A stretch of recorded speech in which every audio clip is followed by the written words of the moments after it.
everyone. So today the question we're looking at is Winter 2017 Paper 4-3 question number 6. The question says, two capacitors P and Q, each of capacitance C, are connected in series with a battery of EMF 9 volts as shown in figure 6.1. A switch S, right here, is used to connect either a third capacitor T, also of capacitance C, or a resistor R in parallel with capacitor P. A part, switch S is in position X, which you can see right here, and the very first part says calculate the combined capacitance in terms of C of the three capacitors. So the three capacitors that we have to look at is this, and this. One key point that we need to understand when doing capacitance is when capacitors are in parallel, you treat them as if they are in series, and when they are in series, you treat them as if they are in parallel. Parallel capacitors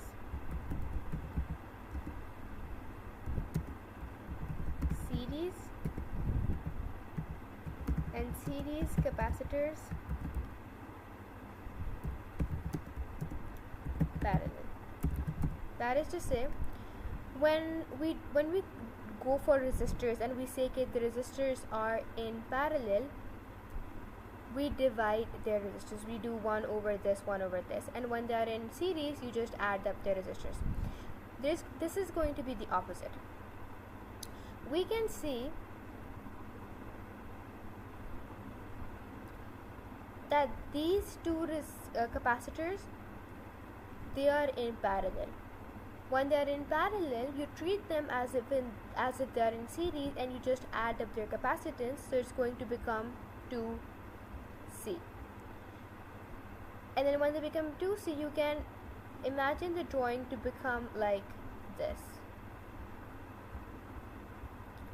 This is C and this is now 2C. And when they are in series, you treat them as if they are in parallel, and you write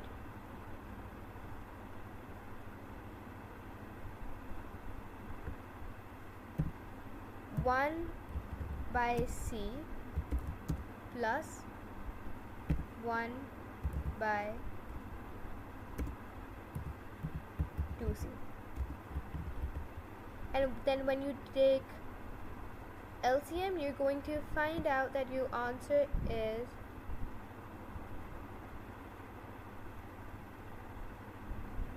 2 by 3 C, which you can write as 2 by 3C, or you can write 0.67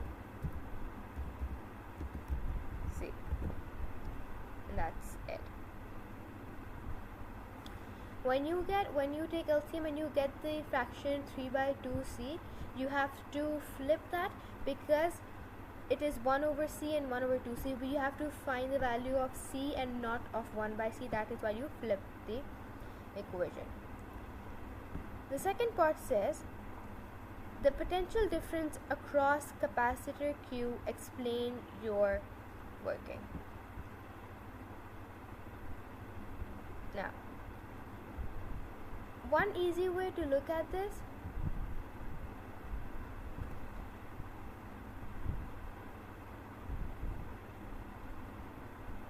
is by looking at this diagram. We know we have to find out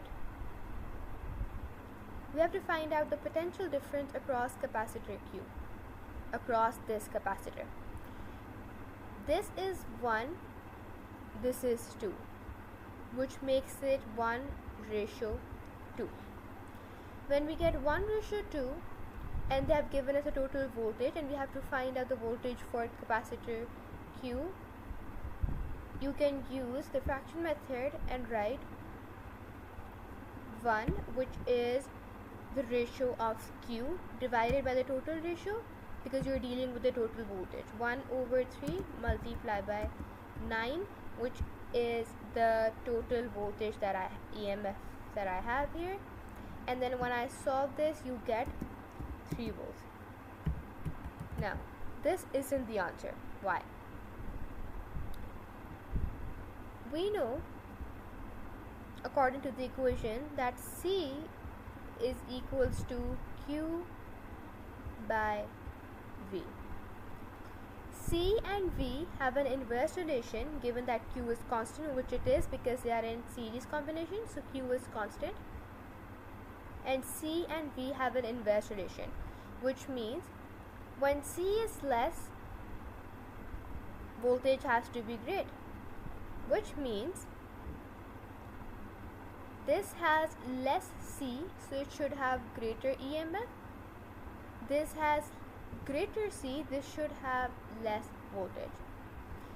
When you get 3 voltage, what is the remaining voltage? The remaining voltage is 6 volts. Now, according to this, Q has less capacitance, so which out of these two should belong to Q? 6 voltage. Why? Because less capacitance means greater potential difference, which is 6, and so that is why 6 is our answer instead of 3. And this is it for the second part. Moving on towards the B part. Switch S is now moved to position Y. State what happens to the potential difference across capacitor P and across capacitor Q. We go back here.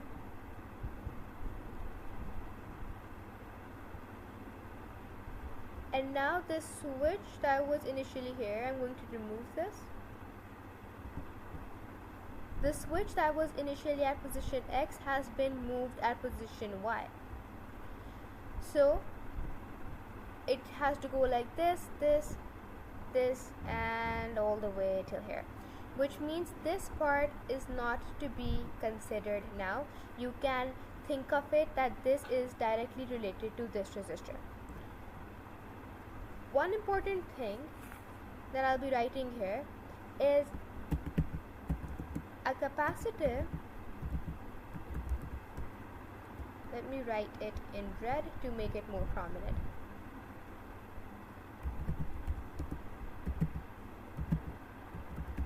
A capacitor is discharged through a resistor in parallel. We can see that this capacitor is now in parallel with this resistor and it's now going to discharge. When we say discharge, we means that it's whatever potential difference it has right now, it's going to go all the way to 0. From our previous part,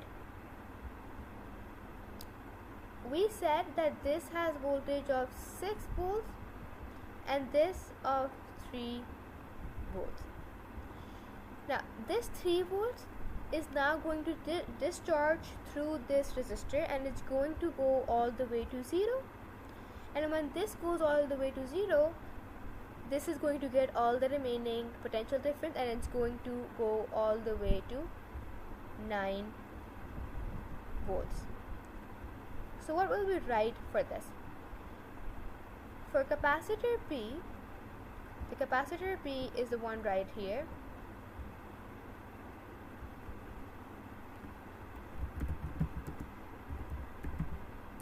Its potential difference goes from 3 volts to 0 volts. They haven't asked us to explain it, they just wrote state, so we will be writing its potential difference goes from 3 volts to 0 volts. And as for capacitor Q, its potential difference goes from 6 volts to 9 volts. And this is it for the B part as